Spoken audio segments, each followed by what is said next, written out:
L'inflation de la consommation en Chine s'est atténuée. L'indice des prix à la consommation a augmenté de 3,3% en avril par rapport à il y a un an, soit moins que prévu.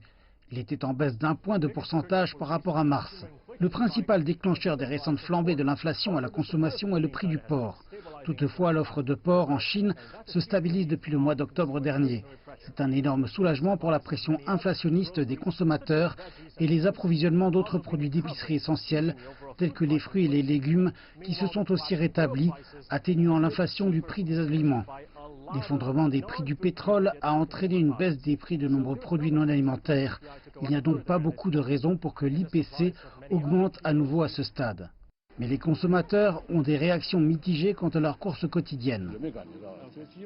Je ne trouve pas les prix des aliments tellement différents. Certains sont moins chers simplement parce qu'ils sont en saison. Je ne trouve pas vraiment le porc moins cher maintenant que lorsque la grippe porcine était plus grave. Il n'est pas si facile de faire baisser les prix. Et cette dame pourrait avoir raison. La société de recherche Economist Intelligence Unit a déclaré que le prix des porcelets, le principal indicateur de 6 mois pour le porc, avait atteint un sommet historique en avril. La société de recherche croit que l'inflation alimentaire restera élevée au moins jusqu'en octobre. Mais les problèmes de déflation persistent. L'indice des prix à la production en Chine a chuté de 3,1% en avril, la plus forte baisse des prix à la production en 4 ans. Des analystes affirment que la chute des prix pour les produits industriels est due au crash pétrolier et aux fermetures d'usines provoquées par la pandémie.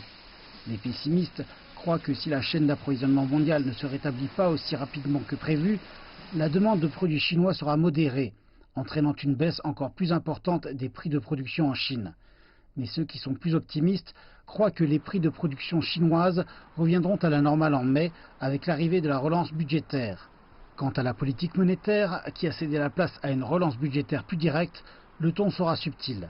La Banque populaire de Chine, la Banque centrale chinoise, devrait continuer à suivre le taux préférentiel des prêts qui reflète les taux d'intérêt des banques commerciales. Ceci pour ajuster la liquidité dans l'économie. La mesure de réduction plus directe des taux de réserve obligatoires pourrait encore être envisagée, seulement si l'économie chinoise continue à décliner au deuxième trimestre.